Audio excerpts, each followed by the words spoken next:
মুসা আলাইহিস সালামের মাকে আল্লাহ পাক ওহী করেছিলেন, এখানে জিবরাইল পাঠান নাই, ইলকা করে দিয়েছিলেন। মৌমাছিকেও তার মনের মধ্যে গোপন ভাবে সূক্ষ্ম ইঙ্গিত আল্লাহ দিয়েছেন কি, আত্তাখিজি মিনাল জিবালি বুয়ুতা, পাহাড়ে বাসা বানাও, ঘর বানাও পাহাড়ে পর্বতে। যেহেতু মধু হলো একটা মেডিসিন, মধু কি, এই মেডিসিনটা কে বানিয়েছে? আল্লাহ পাকের নির্দেশে। কে বানালো? মৌমাছি বানালো। কাজে এই মেডিসিনটা দিয়ে শুধুমাত্র গাছপালা যে দেশে আছে সেই দেশের মানুষ উপকৃত হোক, তাহলে তো সারা পৃথিবীর মানুষ পাবে না আল্লাহর এই ওষুধ। এই জন্য মৌমাছিকে বলা হচ্ছে পাহাড়ে বানাও। পাহাড় হয় মরুভূমির ভিতরে বেশি হয়, এই পাহাড়ের গায়ে গিয়ে চাক বানাও। ওয়ামিনাস শাজারে, আর কাছে চাক বানাও। ওয়ামিম্মা ইয়ারিসুন, আর বিল্ডিং এর কার্নিশের তলায় গিয়ে চাক বানাও। হইতে ইচ্ছা করেন এই 3 জায়গায় চাক বানাও। এই 3 জায়গায় চাক বানাতে গিয়ে মৌমাছি 4টা বিজ্ঞান দেখাইলো, হচ্ছে কেমিস্ট্রি। অথচ মৌমাছি কোন সায়েন্স ল্যাবরেটরিতে পড়াশোনা করে নাই, কথা ঠিক কিনা? তার কেমিস্ট্রিটা কি, কার্নিশের নিচে বিল্ডিং এর গায়ের সাথে লাগানো মৌচাক আপনারা দেখছেন কিনা কোন, এটা ঝুলে থাকে, ঝুলন্ত অবস্থায় থাকে। একটা পরিপক্ক ঝুলন্ত মৌচাকে কম করে হলেও সব থেকে বেশি যা শুনেছি আধা মণ থেকে 35 কেজি, 30-35 কেজি পর্যন্ত ওজন হয়, এত মধু থাকে। এখন এই মধুটা ঝুলে আছে, এটা ঝোলাবার জন্য তার কাছে কোনো সুপার গ্লু ছিল না, কোনো আটা ছিল না। আল্লাহ পাক তাকে এমন আটা শিক্ষা দিয়েছেন যে আটা লাগাই দিয়েছে, লাগাবার পর মৌমাছি সেখানে মধু দিয়া 20 কেজি, 30 কেজি, 35 কেজি পর্যন্ত হইল, অথচ ছিঁড়ে পড়লো না। ঠিক কিনা বলেন? মৌচাক কার্নিশ থেকে ছিঁড়ে পড়ে গেছে এরকম দেখা গেছে নাকি? না।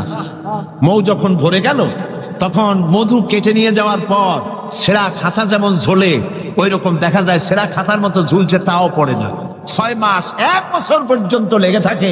ছোট্ট মৌমাছিকে এই আটা জাতীয় কেমিস্ট্রি কে শিখাইল? এই বিজ্ঞান কে তারে শিক্ষা দিল? সুবহানাল্লাহ।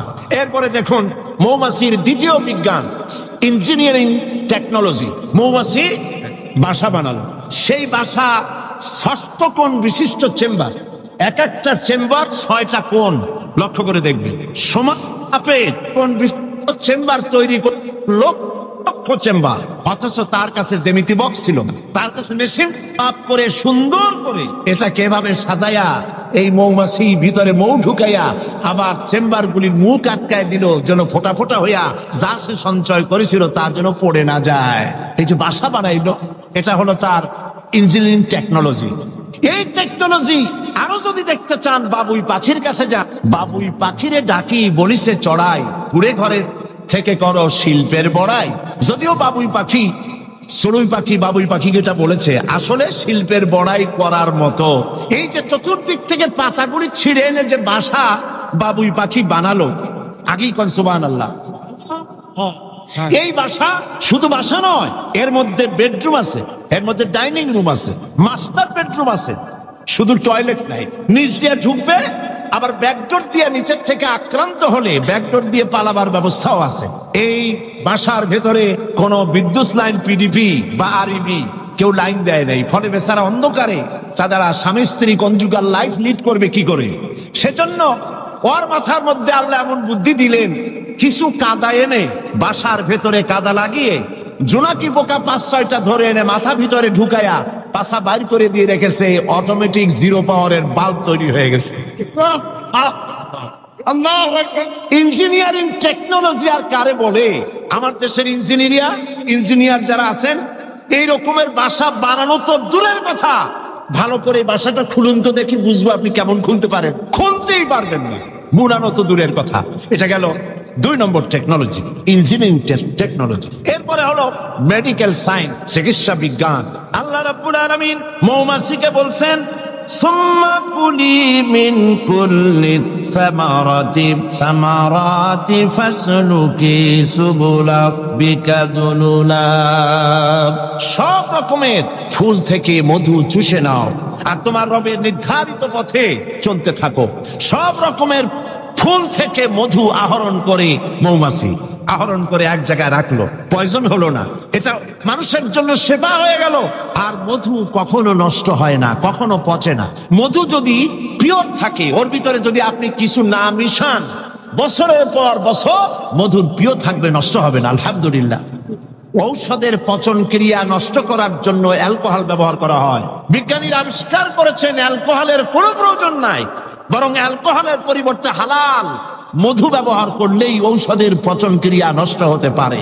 আল্লাহ পাক বলেছেন ফিহে শিফাউন লিন্নাস, এর মধ্যে রয়েছে মানব গোষ্ঠীর জন্য সেবা, রোগের প্রতিষেধক। সুবহানাল্লাহ ওয়া বিহামদিহি। এটা হলো মেডিকেল সায়েন্স। চতুর্দিক থেকে মধু সংগ্রহ করে একত্রিত করছে, পয়জন হচ্ছে না, এটা তার জন্য মানুষের জন্য সেবা হয়ে যাচ্ছে। চতুর্থ নম্বরে মৌমাছির কাছে যে বিজ্ঞান শিখবেন সেটা হলো মেরিন বায়োলজি। আল্লাহ পাক বলছেন ফুল থেকে মধু আহরণের জন্য তুমি চলে যাও, কিন্তু রাস্তা ভুলে যেও না, রাস্তা ভুলে যেও না।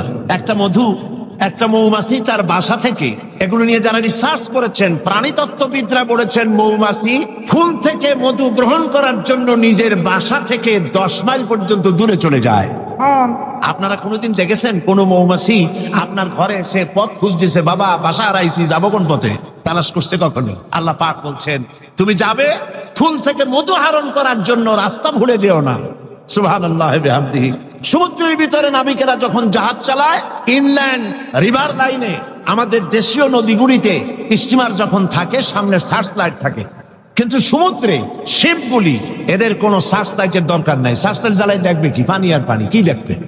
সেই জন্য তাদের জন্য প্রয়োজন হচ্ছে একটা মানচিত্র আর একটা কম্পাস, মানচিত্র, রাডার, এগুলিকে ফলো করে স্টিমার শিপগুলি মহাসমুদ্রের ভেতর দিয়ে চলে, পথ হারায় না।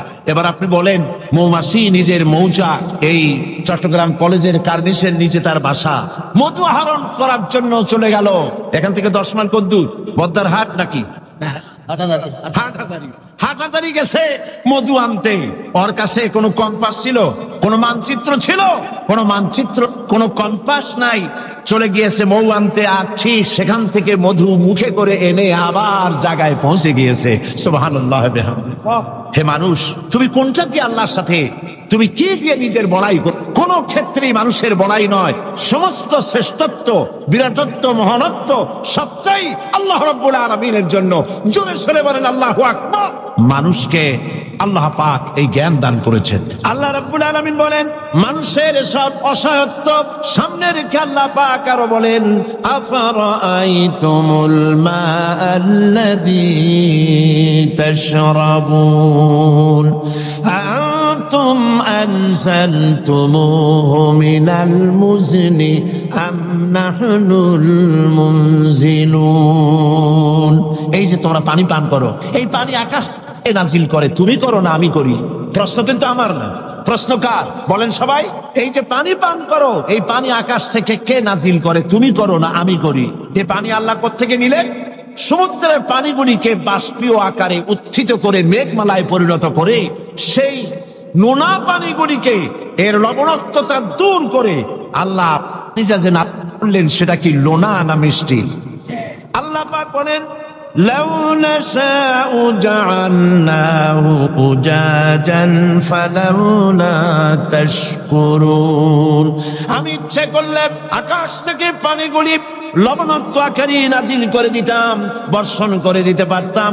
তা না করে আমি যে মিষ্টি পানি তোমাদের দিলাম, লবণাক্ততা দূর করে যে মিঠা পানি দিলাম, কেন তোমরা আল্লাহ রাব্বুল আলামিনের শুকর আদায় করো না? আল্লাহ পাক ইচ্ছা করলে পানি তো সব শুকায় দিতে পারেন না? আল্লাহ ইচ্ছা করলে পৃথিবীর সমস্ত পানিগুলিকে শুকায় দিতে পারেন। সেই পানি আবার কেনে দিতে পারেন আমাদের সামনে, আল্লাহ পাক পারেন। সুতরাং আল্লাহ পাক মানুষের অসহায়ত্ব দেখাচ্ছেন, তুমি আসলে অসহায়, যা কিছু পেয়েছো সব আমি তোমাকে দান করেছি। আল্লাহ পাক বলেন লাউ নাশাউ জাআলনাহু উজাজান ফালাউলা তাশকুরুন। আমি ইচ্ছে করলে আকাশ থেকে পানিগুলি লবণাক্ত আকারে নাজিল করে দিতাম, বর্ষণ করে দিতে পারতাম। তা না করে আমি যে মিষ্টি পানি তোমাদের দিলাম, লবণাক্ততা দূর করে যে মিঠা পানি দিলাম, কেন তোমরা আল্লাহ রাব্বুল আলামিনের শুকর আদায় করো না? আল্লাহ পাক ইচ্ছা করলে পানি তো সব শুকায় দিতে পারেন না? আল্লাহ ইচ্ছা করলে পৃথিবীর সমস্ত পানিগুলিকে শুকায় দিতে পারেন, সেই পানি আবার কেনে দিতে পারেন আমাদের সামনে, আল্লাহ পাক। সুতরাং আল্লাহ পাক মানুষের অসহায়ত্ব দেখাচ্ছেন, তুমি আসলে অসহায়, যা কিছু পেয়েছো সব আমি তোমাকে দান করেছি। এই জন্য ফাসাব্বিহ বিসমি রাব্বিকাল আযীম, ওই আল্লাহ পাকের বড়ত্ব, তার তাসবিহ তোমরা ঘোষণা করো। সবাই পড়েন সুবহানা রাব্বিয়াল আযীম। তুমি কত অসহায়, খুব মাতব্বরি করো, কিন্তু সমুদ্রে যাও তো, সমুদ্রে যখন মানুষ যায়, ওয়াইদা গাশিয়াহুম মাওজু কাজ্জুলাল, যখন সমুদ্রের ভিতরে বিরাট তরঙ্গমালার ভিতরে মানুষ যখন পড়ে যায়, আল্লাহ পাক বলেন দল্লা মান তাদউনা ইল্লা ইয়াহু, যখন সমুদ্রের ভিতরে তুফানে পড়ে যায় তখন আল্লাহ ছাড়া সবাইকে তারা ভুলে যায়, শুধু তখন মনে পড়ে আল্লাহ আল্লাহ, আল্লাহ ছাড়া তখন আর কিছুই মনে থাকে না। অতএব তুমি নিজেকে যত বড় মনে করো, আসলে তুমি এত বড় নও। তোমার আসল মর্যাদা কি সে কথা আল্লাহ পাক বলছেন। এবার দেখো তোমার মূল মর্যাদাটা কি। আল্লাহ পাক বলেন পৃথিবীর মানুষের মূল মর্যাদা হলো ওয়ালাকাদ কাররামনা বানি আদম, আদম সন্তানকে আমি সম্মানিত করেছি, তুমি আমার সম্মানিত মেহমান। পৃথিবীর মানুষের আল্লাহর সম্মানিত মেহমান। ওয়া হামালনাহুম ফিল বাররি ওয়াল বাহর, আর আমি তাদেরকে জলে এবং স্থলে সওয়ারির ব্যবস্থা করেছি। ওয়া রাযাকনাহুম মিনাত তাইয়্যিবাত, আর উত্তম হালাল খাদ্য আমি তোমাদেরকে দান করেছি। সুবহানাল্লাহ বিহামদিহি, সম্মানিত মেহমান। সেই জন্য আল্লাহ যত খাবার দিলেন সমস্ত খাবারগুলি ঢেকে ঢুকে সুন্দর করে আমাদের সামনে পরিবেশন করেছেন। সুবহানাল্লাহ বলেন। সম্মানিত মেহমানের সামনে খোলা খাবার নেওয়া ভদ্রতার বাইরে, আমরাও তা করি না, ঢেকে ঢুকে নেই। আর আল্লাহ পাক এই মানুষকে সম্মানিত করেছেন বলে যত খাবার দিলেন সমস্ত খাবারগুলি ঢেকে দিয়েছেন। আম আল্লাহ কভার করেছেন, কাঁঠালকে কভার করেছেন, কলাকে কভার করেছেন, বেলকে কভার করেছেন। যত খাবার দিলেন সমস্ত খাবারগুলিকে রব্বুল আলামিন কভার করে সম্মান করে সুন্দর করে ঢেকে ঢুকে মানুষের সামনে পেশ করলেন। তোমার মর্যাদা, মানুষের আসল মর্যাদা হলো, মানুষের আসল মর্যাদা আল্লাহ পাক দিয়েছেন, তোমাকে আমি সম্মানিত জাত হিসাবে পৃথিবীতে তৈরি করেছি, এটাই হলো তোমার মূল সম্মান। এখন আল্লাহ পাক মানুষকে যে মর্যাদা দান করেছেন সে মর্যাদা বুঝতে না পেরে তারা এক আল্লাহকে বাদ দিয়ে আরো অনেক খোদা তারা বানিয়ে নেয়। যারা ইসলামী সংস্কৃতিতে বিশ্বাসী নয়, ধর্মনিরপেক্ষ মতবাদে যারা বিশ্বাসী, তাদের খোদা হয় পৃথিবীতে চারটা। তারা চার ইলাহে বিশ্বাস করে। সবাই বলে নাউজুবিল্লাহ। এই ধর্মনিরপেক্ষ মতবাদ কি এবং সংস্কৃতি মূল আমাদের কোনটি, এ বিষয়ে আমি আজকে কথা বলবো ইনশাআল্লাহ। ধর্মনিরপেক্ষতায় যারা বিশ্বাস করে তাদের ইলাহ হয় চারটা: স্বদেশ, স্বজাতি, নিজস্ব জ্ঞান আর প্রবৃত্তির অনুসরণ। দেশকে তারা নিজেদের মায়ের মতো মনে করে, দেশ মাতৃকা বলে। আমরা দেশকে মা বলি না, মাতৃভূমি বলি, জন্মভূমি বলি, কিন্তু একথা আমরা বলি না ও মা তোমার তরে ঠেকাই মাথা।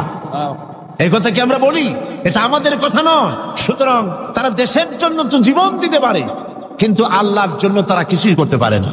দেশ প্রেম তো নিশ্চয়ই ভালো, কিন্তু দেশকে পূজা করা নিশ্চয়ই ভালো নয়। আল্লামা ইকবাল বলেছেন, ইনতাজা খুদাও মে সবসে বড়া वो वतन है, ইনতাজা খুদাও মে सबसे बड़ा वो वतन है, जो इसका फिर पिरहन है वो मजहब का काफन है। এই চার খোদার মধ্যে তাদের বড় খোদা হলো, তাজা খোদা হলো নিজেদের স্বদেশ। স্বদেশের জন্য সবই করতে পারে, কিন্তু এই দেশটি যিনি দিলেন তার জন্য একটা সেজদা দিতেও রাজি নয়। তারা দিন থেকে মজহাবকে, রাজনীতি থেকে মজহাবকে, দিনকে, ইসলামকে আলাদা ভাগ করে ফেলেছে। বিশ্বকবি এর জন্য বলেছেন, কওম মজহব সে है मजहब जो नहीं तुम भी नहीं, कौम मजहब से है मजहब जो नहीं तुम भी नहीं, जज्ब बाहम जो नहीं महफिल अंजुम भी नहीं। ধর্মেতে হয় জাতির গঠন, ধর্ম নাই তো তুমিও নাই, নাইকো যদি মাধ্যাকর্ষণ গ্রহ সূর্য ভূমিও নাই। ধর্ম দিয়ে একটি জাতির গঠন হয়, একটি জাতির গঠন হবে ধর্ম দিয়ে। যদি জাতি থেকে ধর্মকে বিচ্ছিন্ন করা হয় সেটা ঠিক সেইভাবে টিকতে পারে না।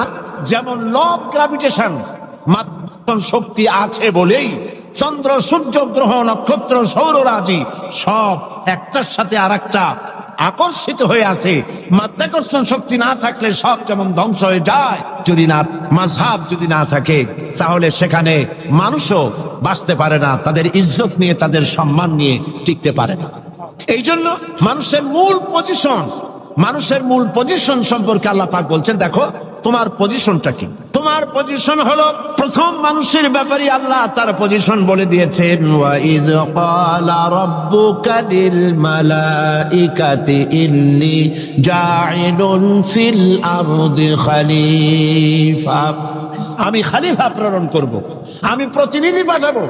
খলিফা বলতে আমাদের দেশে অনেক ক্ষেত্রে খলিফা মনে করে দর্জিকে, যারা জামা সেলাই করে। কোত্থেকে এই অর্থ আসলো আমি জানি না। তো আল্লাহ পাক কি দুনিয়ায় খলিফা দর্জি পাঠাবেন এই কথা কি বলেছেন নাকি? খলিফা হচ্ছে প্রতিনিধি, রিপ্রেজেন্টেটিভ, প্রতিনিধি। তিনি প্রতিনিধিত্ব করবেন, মালিকানার দাবি করবেন না। পৃথিবীতে সমস্ত মানুষগুলিকে আল্লাহ পাক প্রতিনিধি হিসাবে পাঠিয়েছেন, কিন্তু প্রতিনিধি হয়ে যদি মালিকানার দাবি করে বসে এবং আইন নিজের ইচ্ছে মতো চালাতে চেষ্টা করে, তখনই আল্লাহ রাব্বুল আলামিন নারাজ হয়ে যান। আল্লাহ পাক বলেছেন, ইনিল হুকমু ইল্লা লিল্লাহ। আইন চলবে কার? আলা লাহুল খালকু ওয়াল আমর। সৃষ্টি যার, আইন চলবে সেই আল্লাহ রাব্বুল আলামিনের। আল্লাহর আইন চলবে পৃথিবীতে, কারো পিতার আইন চলবে না, কারো নিজের আইন চলবে না, কারো বানানো আইন চলবে না। আইন চলবে কার? বলেন, এই পৃথিবী কার? এই মানুষগুলি কার? আকাশ কার? জমিন কার? আইন চলবে কার? একমাত্র আল্লাহ পাকের আইন দিয়েই পৃথিবীতে শান্তি প্রতিষ্ঠা হতে পারে। আর সেই আল্লাহর আইনকে ইমপ্লিমেন্ট করার জন্য, ওইটাকে চালু করার জন্য আল্লাহ পাক মানুষকে খলিফা বানিয়েছেন। তুমি আমার প্রতিনিধি, আমার আইনকে কার্যকরী করার জন্য পৃথিবীতে তোমাকে পাঠানো হলো। এই দায়িত্ব পালন করবে পৃথিবীর মানুষেরা, তারা আল্লাহ পাকের এই আইন চালু করবে। আর এই পৃথিবীতে আল্লাহর আইন দিয়েই মানুষ পরিচালিত হতে পারবে শান্তিপূর্ণ ভাবে। মানুষের তৈরি করা আইন দিয়ে শান্তি পাবে না, মানুষ ইনসাফ করতে পারবে না। কারণ হচ্ছে আল্লাহর আইন আর মানুষের আইনের মধ্যে পার্থক্য দেখুন। আপনি যদি কাউকে, এই চট্টগ্রাম শহরের কাউকে যদি আপনি 50,000 কমলা দিলেন, এই কথা বলে যে এই কমলাগুলি চট্টগ্রাম শহরের 8 বছরের নিচে বাচ্চাদেরকে একটা একটা করে আপনি বিতরণ করবেন, এই কথা বলে যখন তাকে দেওয়া হলো, তিনি যখন এই কমলাগুলি বিতরণ করতে যাবেন, তখন দেখলেন যে এই ছেলেদের মধ্যে তার নিজের ছেলে আছে, তার ছেলে আছে, তার ভাইয়ের ছেলে আছে। এইটা যখন দেখবেন, তখন অন্যের ছেলের চাইতে নিজের ছেলেকে, বোনের ছেলেকে 2-4টা বেশি দিতে ইচ্ছে করবে নাকি? করবে কিনা? সামান্য কমলা বিতরণ করতে গিয়ে যদি এই রকমের পক্ষপাতিত্ব, দলীয়করণ, আত্মীয়করণ ইত্যাদি করতে যদি ইচ্ছে করে, তাহলে এমন লোকদের হাতে আইন তৈরি করতে দিলে তারা তো সমস্ত মানুষেরই উপর ইনসাফ কিছুদিন করতে পারবে না। সেই জন্য আল্লাহ রাব্বুল আলামিন আইন তৈরি করার দায়িত্ব নিজেই নিয়েছেন। আইন আল্লাহ পাকের, সে আইনের কিতাবের নামই হচ্ছে কোরআন। এই আলোচনার দ্বারা বোঝা গেল ইসলামী সংস্কৃতির মূল প্রতিপাদ্য হচ্ছে জীবনের সকল ক্ষেত্রে আইন চলবে আল্লাহ পাকের। গান বাজনাই শুধু সংস্কৃতি নয়, সংস্কৃতি হচ্ছে জীবনের আচার অনুষ্ঠান, সবকিছু। একটি জাতির বেঁচে থাকার প্রাণ শক্তি তার সংস্কৃতি। এই সংস্কৃতি মানব জীবনের এক অপরিহার্য অংশ। কিন্তু আমাদের দেশে সংস্কৃতির নামে মানুষের ধর্মীয় পরিচিতিকে বিগড়ে ফেলানো হয়েছে। যেমন আমাদের দেশে বর্ষবরণ, পয়লা বৈশাখ, বর্ষবরণের ব্যাপারে, পয়লা বৈশাখের ব্যাপারে আমাদের কোনো আপত্তি নাই। পয়লা বৈশাখ মানুষ দোয়া করেন, কোরআন শরীফ পড়েন, দরুদ পড়েন, দোয়া করেন।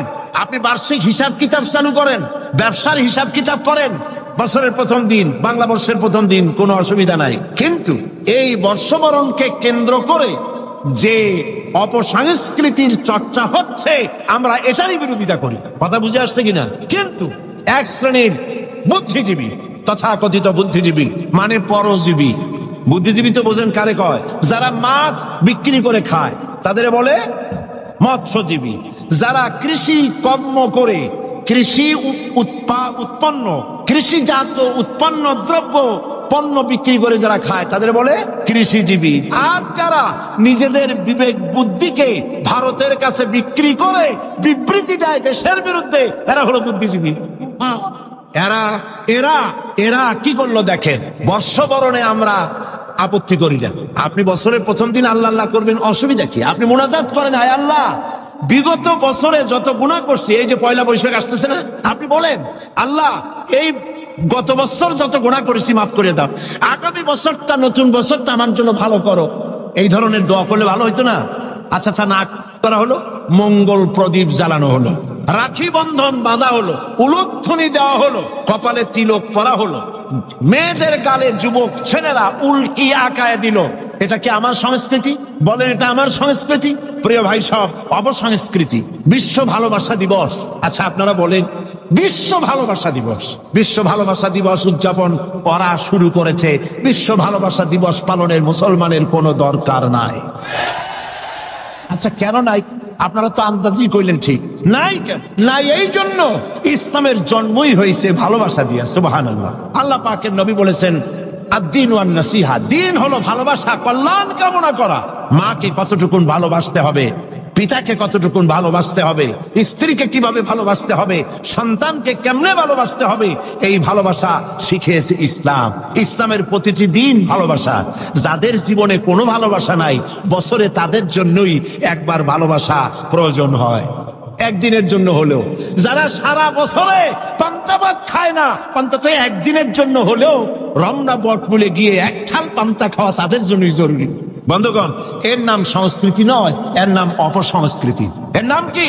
অপসংস্কৃতি। প্রিয় ভাইয়েরা, এভাবে করে ভালোবাসা দিবস, বসন্ত দিবস, পৌষ মেলা, আবার কবে না জানি শুনতে হয় উৎসব। এই সব উৎসব ভালোবাসা উদযাপন সাথে ইসলামের কোন সম্পর্ক নাই, পরিষ্কার কথা। এরপরে আমার একটি বক্তব্য নিয়ে তারা পত্রপত্রিকায় অনেক লিখেছেন, আমি আজকে সেই কথা পরিষ্কার করতে চাই। এটিও একটি অপসংস্কৃতি। আমি বলেছি, অমুসলিমদের জন্য তাদের উপাসনালয় একটার জায়গায় 50টা মূর্তি বানালেও ইসলামের কোনো বক্তব্য নাই। তারা তাদের পূজা করবে, আপত্তি নেই। কিন্তু এই দেশে তো আমরা মুসলমান বাস করি। আমরা কারা? এদেশের বৃহত্তর জনগোষ্ঠী মুসলমান। আমাদের ট্যাক্স, আমাদের রেভিনিউ নিয়ে, আমাদের কর নিয়ে মুসলিম সরকার রাস্তায় রাস্তায় পথে ঘাটে মূর্তি নির্মাণ করবে, এটা তো হতে পারে না। আবার শুনুন, ভাস্কর্যের নামে যা খুশি বানান, মূর্তি বানাবেন না। কোরআন হারাম করেছে, রাসূলুল্লাহ হারাম করেছেন। আপনি যদি মুসলমান হন, আমার কথার সাথে একমত হতে হবে। দুনিয়ার সমস্ত আলেম একমত, মুসলমানেরা মূর্তি বানাইতে পারবে না, হারাম হারাম। ভাস্কর্যের নামে যা খুশি বানান, মূর্তি বানাবেন না। নবীকে জিজ্ঞেস করা হয়েছে, লিমা বুইস্তা, কেন পৃথিবীতে আপনাকে পাঠানো হয়েছে? এর জবাবে হুজুর বলেছেন, বুইস্তু লিকাসরিল আসনাম, প্রেরিত হয়েছি পৃথিবীতে মূর্তি ধ্বংস করার জন্য।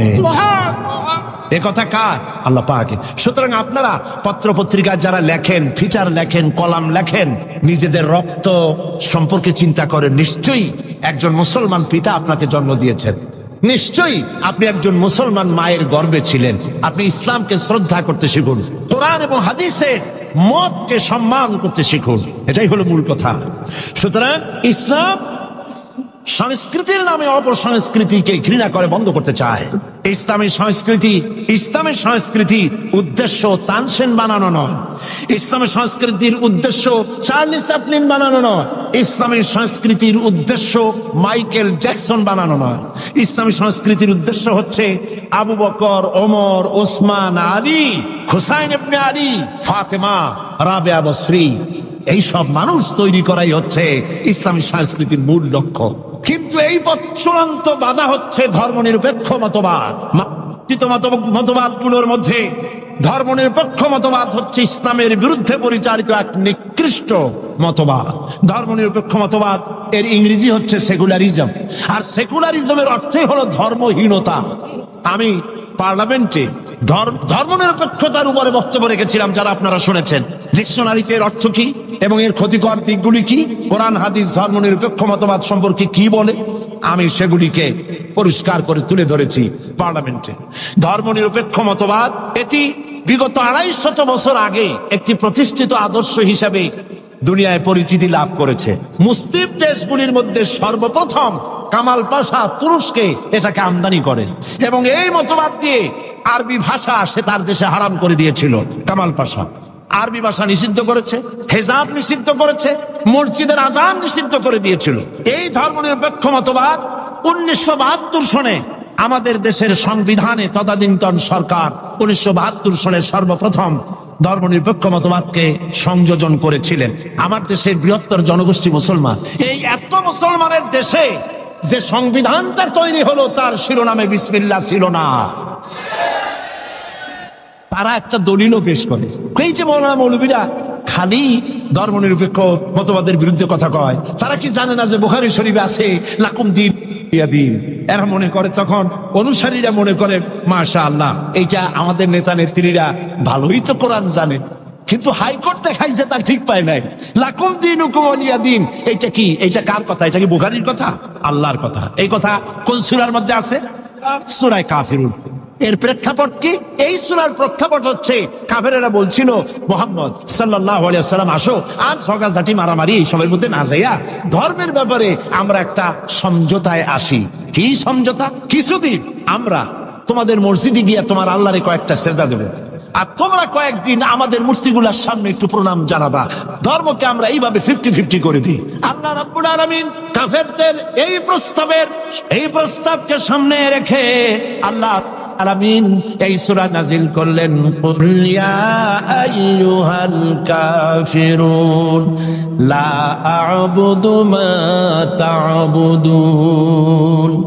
হে কাফেরেরা বলুন, হে কাফেরেরা তোমরা যার ইবাদত করো আমরা তার ইবাদত করি না, আবার আমরা যার ইবাদত করি তোমরা তার ইবাদত করো না। সুতরাং লাকুম দীনুকুম ওয়ালিয়া দীন, তোমাদের জন্য তোমাদের ধর্ম আর আমাদের জন্য আমার ধর্ম। তার মানে এখানে তো নিরপেক্ষতার কথা বলা হলো না, এখানে তো পক্ষের কথা। তোমরা ধর্মের থাকো, আমরা আমাদের ধর্মের পক্ষে থাকি। এবার এই ধর্মনিরপেক্ষ মতবাদের উপরে চূড়ান্ত কথা শুনুন আল্লাহর কাছে। কার কাছে?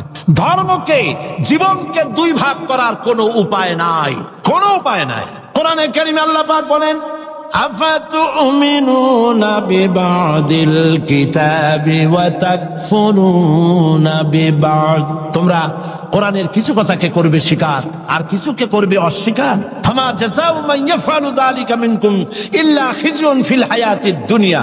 তোমরা জেনে রেখো, যদি তোমরা কিছু কথাকে মানো আর কিছুকে অস্বীকার করো, এ কাজ যারাই করবে পৃথিবীর জীবনে তোমাদেরকে লাঞ্ছনা দেব এবং কিয়ামতের দিন চূড়ান্ত শাস্তি তোমাদেরকে দেওয়া হবে।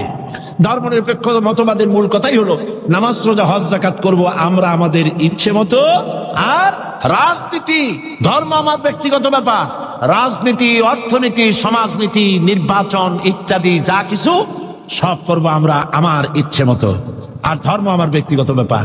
এই রকমের জীবনকে দ্বিধা বিভক্ত করার কোনো গুঞ্জাইশ, কোনো সুযোগ কোনো মুসলমানকে দেওয়া হয় নাই।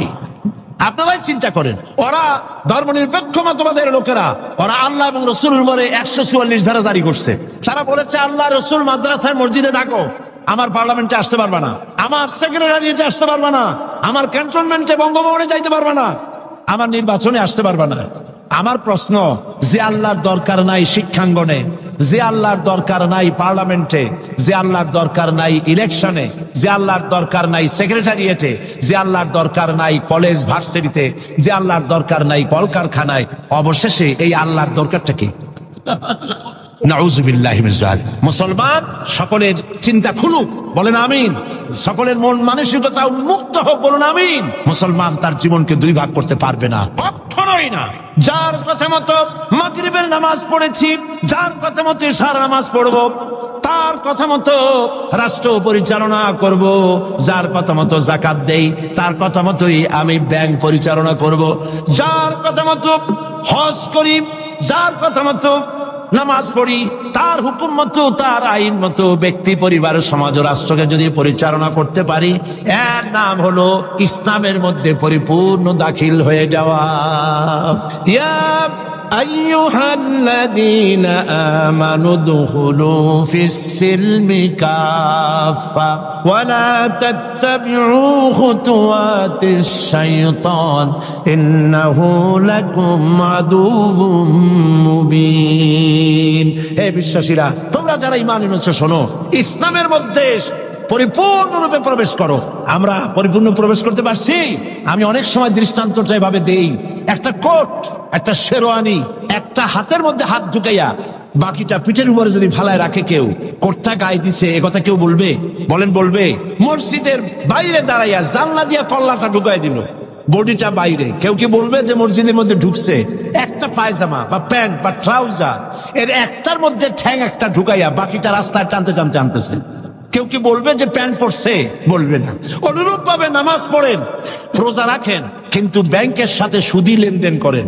নামাজ পড়েন, রোজা রাখেন, কিন্তু ব্যবসায় ওজনে কম দেন, খাদ্যে ভেজাল দেন। নামাজ পড়েন, রোজা করেন, গভর্নমেন্টকে ইনকাম ট্যাক্স ফাঁকি দেন। নামাজ পড়েন, রোজা রাখেন, হজ করেন, যাকাত দেন, বউকে পর্দায় রাখেন না। নামাজ রোজা করেন, আবার আর একদিকে মদ, জুয়া ইত্যাদি সাথে নিত্য সঙ্গী।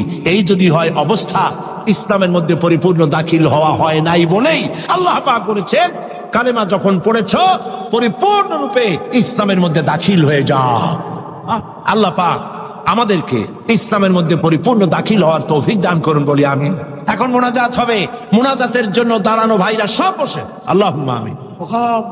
রব্বানা যালামনা আনফুসানা ওয়া ইন লাম তাগফির লানা ওয়া তারহামনা লানাকুনান্না মিনাল খাসিরিন। আয় আল্লাহ তাআলা, লাখ লাখো মুসলমান নরনারী দীর্ঘক্ষণ ধরে আমরা তোমার দ্বীনের কথা, কোরআনের কথা শুনেছি। আল্লাহ তাআলা মেহেরবানি করে সওয়াবটুকুন জনাবে মুহাম্মদুর রাসূলুল্লাহ সাল্লাল্লাহু আলাইহি ওয়াসাল্লামের রূহ মুবারকে পৌঁছায় দাও। আমাদের মধ্য থেকে যাদের মা বাপ দুনিয়া থেকে বিদায় হয়ে গেছে, আল্লাহ দয়া করে কবরগুলিকে জান্নাতের টুকরায় পরিণত করে দাও।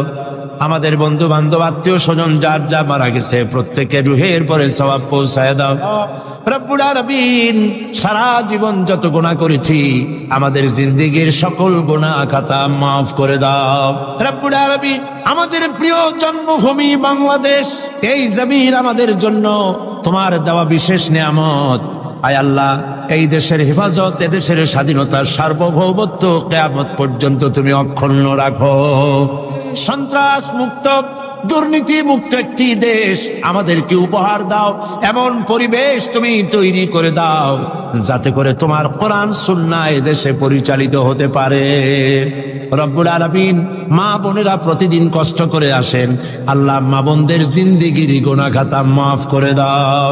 রব্বুল আলামিন, আয় আল্লাহ, तमाम পৃথিবীতে মুসলমানেরা যত দেশে বিপদে মুসিবতে আছে, প্যালেস্টাইনের মুসলমান, কাশ্মীরের মুসলমান, আয় আল্লাহ, সোমালিয়া সুদানের মুসলমান, ইরিত্রিয়ার মুসলমান, আলজেরিয়া, চেচনিয়া, বসনিয়ার মুসলমান, বার্মার মুসলমান, যত জায়গায় বিপদে আছে আল্লাহ তুমি তাদের সাহায্যকারী, হামি ও নাসির হয়ে যাও।